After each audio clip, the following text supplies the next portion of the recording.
Baik, bismillahirrahmanirrahim. Assalamualaikum warahmatullahi wabarakatuh. Waalaikumsalam warahmatullahi wabarakatuh. Di sini kami dari kelompok 2 yang beranggotakan Erlangga Yoga, Lutfi Fani, Ula Adrikni, dan Yasmin akan mempresentasikan tentang alkimia. Di mana materi pertama akan dibawakan oleh Erlangga, materi kedua akan dibawakan oleh Lutfi Fani, yang ketiga oleh saya sendiri, yang keempat oleh Ula. Sebelumnya, saya ingin mengulas sedikit materinya. Dalam sejarah abad pertengahan, alkimia merupakan bagian kedua dari sejarah perkembangan kimiawi. Biasanya, untuk dua tujuan di atas dari asalnya, di Cina pada 600 Masehi hingga abad ke-16, biasanya disebut dengan periode alkimia. 4 bagian lainnya adalah sebagai berikut. Yang pertama, periode kuno. Yang kedua ada masa latrokimia. Yang ketiga ada zaman Phlogiston. Yang keempat ada zaman modern. Baik, materi yang pertama akan dibawakan oleh Erlangga. Waktu dan tempat saya persilahkan. Ya, terima kasih moderator. Nah, saya akan menjelaskan 3 orang yang kimiawan Muslim pada abad pertengahan. Yang pertama itu ada Jabir bin Hayyan, atau di Barat itu dikenalnya sebagai Geber ya. Nah, Jabir ini menyebutkan bahwa asam sulfat itu ditemukan atau diperoleh melalui pemurnian tawas. Nah, sebutan untuk asam sulfat juga itu biasanya disebut aleum, yang namanya disampaikan sampai sekarang. Dia juga menyebutkan bahwa berat jenis itu sebagai standar karakteristik logam. Penjelasannya tentang metal sangat menarik. Ia menyebutkan dalam Summa Perfectionis Magisteri bahwa ciri-ciri logam juga meliputi titik leleh, warna, kilap, dan keuletan. Jabir memberikan gambaran yang jelas tentang penentuan logam mulia dengan metode pelubangan dan menunjukkan bahwa hanya emas dan peraklah yang dapat bertahan dalam pengujian ini. Di perpustakaan As-Safia Haidek memiliki sekitar 50 manuskrip karya Jabir bin Hayyan ini. Beberapa di antaranya ialah Risalah Jabir, atau buku ini membahas tentang preparat kimia. Yang kedua, Kitab At-Tartib atau preparasi kimia yang telah dijelaskan. Yang ketiga ialah Kitab Ar-Rahmah, yaitu tentang identifikasi zat yang telah dijelaskan. Yang kedua ada Ibnu Al-Wasiyah, yaitu seorang yang memfokuskan dirinya kepada rahasia planet-planet, terutama planet bumi ya, yang belum terungkap. Beliau juga seorang kimiawan. Beliau juga di sini bukan maksudnya sebagai sihir, tapi memfokuskan diri pada hal-hal yang berbau sihir, jadi magis gitu ya, dan lain sebagainya. Beliau juga menulis Al-Falaha An-Nabatiyah dan Kanz Al-Hikmah atau Kanz Al-Asrar. Nah, di sini itu dikatakan bahwa beliau sempat memanfaatkan karya dari 2 orang penulis yang kurang terkenal, yaitu Abu Thalib Az-Zayyat dan Syams al-Din Ad-Dimaski, untuk menulis kedua bukunya itu. Yang ketiga ada Abu Bakar Muhammad bin Zakaria Ar-Razi. Seperti yang dijelaskan dalam Liber Secretorum, pendekatan sistematisnya terhadap eksperimen mengarah pada klasifikasi senyawa ke dalam kelompok anorganik, seperti mineral dan turunannya, dan organik seperti hewan dan tumbuhan. Dia menjelaskan banyak senyawa yang termasuk dalam kategori ini, terutama garam, merkuri, dan cairan korosif. Baik, terima kasih kepada Saudara Erlangga yang telah membawakan materi pertama. Kemudian yang kedua akan dilanjutkan oleh Lutfi Fani tentang kimiawan Muslim abad pertengahan. Kimiawan Muslim abad pertengahan selanjutnya yaitu ada Abu Al-Nasr Al-Farabi. Beliau merupakan filsuf terkenal yang membagikan logika menjadi tahayul, yaitu pemikiran, dan tubut, yaitu bukti. Beliau menulis esai tentang alkimia dengan judul Kebutuhan Artistik Seni. Selanjutnya ada Muslama bin Ahmad al-Majriti. Beliau merupakan penulis terkemuka dari Madrid, Spanyol. Karya beliau yaitu Tabakat al-Ulama. Tak lama kemudian, beliau melakukan perjalanan dari timur. Beliau membawa serangkaian karya terkenal, yaitu Britir Puriti ke negara asalnya. Dia juga menulis artikel tentang Qaz al-Fadail, yaitu harta karun prestasi. Lalu selanjutnya ada Ali bin Aidamir bin Ali al-Jidaki. Beliau merupakan salah satu kimiawan yang paling produktif menulis.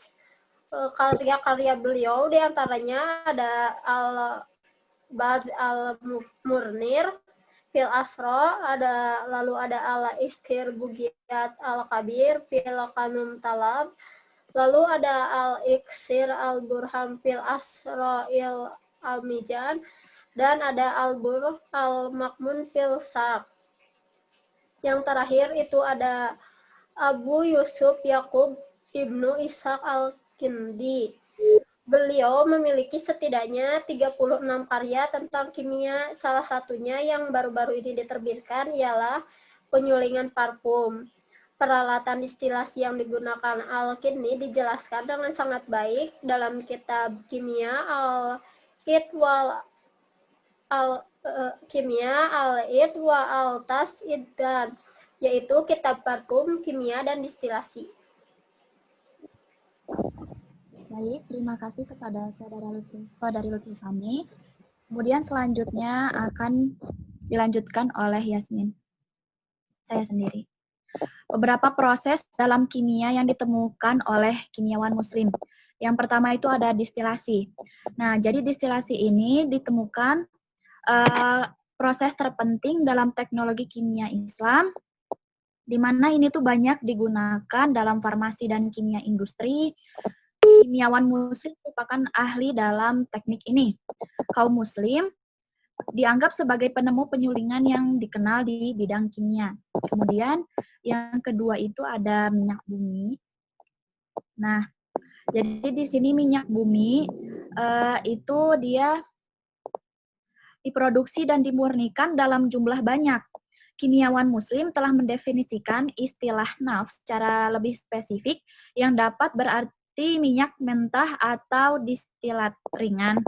Dalam literatur Arab, memiliki deskripsi yang sangat baik seperti kitab Sir al-Asrar atau buku rahasia yang disebutkan di atas. Dari buku ini, kita belajar bahwa naf hitam pertama-tama harus dicampur dengan tanah liat atau amonia untuk membentuk adonan. Jadi akan terbentuk suatu minyak bumi. Nah, kemudian yang ketiga itu ada alkohol. Nah, alkohol ini penemuan bahan kimia terpenting pada abad pertengahan. Kemudian, sejarah memberitahu bahwa orang Arab dengan jelas menggambarkan penyulingan anggur dan penyulingan khusus. Kemudian yang kelima itu, yang keempat ada parfum. Parfum ini itu dari distilasi, kemudian industri semacam ini tidak dapat ditemukan dalam peradaban kuno atau peradaban kontemporer. Nah, jadi yang meyakinkan para sejarawan bahwa ini adalah industri muslim yang sebenarnya, yang berasal dari era Islam, produk-produk ini diindustri dan diekspor, misalnya di kota Damaskus. Kemudian ada asam. Asam itu selama percobaannya dengan obat dari para ilmuwan, dia itu menemukan asam nitrat, aqua regia, asam sulfat, asam klorida, asam asetat, dan asam silikat. Baik. Terima kasih. Kemudian yang selanjutnya akan dilanjutkan oleh Pula. Yang keenam, alkali, soda, dan kalium karbonat sangat diminati untuk membuat kaca, glasir, dan sabun. Kemudian yang ketujuh ada soda kaustik atau natrium hidroksida yang tidak pernah diproduksi secara dalam skala komersial, tetapi secara historis penting untuk dicatat bahwa Ar-Razi tahu cara menyiapkannya. Kemudian ada kapur yang cukup melimpah dan digunakan dalam pembuatan sabun sebagai bahan bangunan dan untuk keperluan militer. Kemudian ada natron. Natron ini merupakan natrium karbonat mentah yang awalnya ditemukan di gurun Mesir Barat dan diekspor secara luas. Kemudian ada sabun. Sabun ini pada awalnya diproduksi oleh orang Arab dan baru-baru ini menyebar ke Eropa. Pembuatan sabun merupakan industri penting terutama di daerah Suriah. Proses dasarnya menggunakan minyak zaitun dan alkali, meskipun kadang ditambahkan natron. Kemudian yang terakhir ada tinta dan pigmen. Beberapa naskah teknis berbahasa Arab berisi informasi terperinci terkait dengan produksi tinta, pigmen, dan lem, serta pembuatan kertas, penjilidan, dan topik terkait lainnya. Untuk tinta permanen, gum arabik diperoleh dari spesies Acacia. Acacia sering digunakan sebagai bahan perekat, meskipun perekat layer terbuat dari putih telur yang dikocok adalah sebagai penggantinya. Baik, terima kasih kepada para pemateri. Kemudian selanjutnya saya akan membacakan sedikit kesimpulan. Jadi pada sejarah abad pertengahan alkimia merupakan bagian kedua dari sejarah luas kimia dan biasanya dilambangkan sebagai periode alkimia.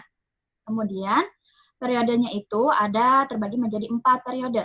Yang pertama itu ada periode kuno alkimia, kemudian ada latrokimia, yang ketiga ada zaman Phlogiston, yang keempat ada zaman modern. Perpustakaan As-Safiyah Hyderabad memiliki sekitar 50 manuskrip karya Jabir. Beberapa di antaranya yaitu adalah Risalah Jabir, Kitab Al-Tartib, kemudian ada Kitab Ar-Rahmah sama Ibnu Al-Wasiyah. Nah, kemudian beberapa proses kimia utama dan bahan kimia yang ditemukan dan diorientasi oleh Muslim yaitu ada destilasi, parfum air mawar, alkohol, asam, dan alkali. Baik, cukup sekian presentasi dari kami. Mohon maaf bila ada kesalahan kata. Wassalamualaikum warahmatullahi wabarakatuh. Waalaikumsalam warahmatullahi wabarakatuh.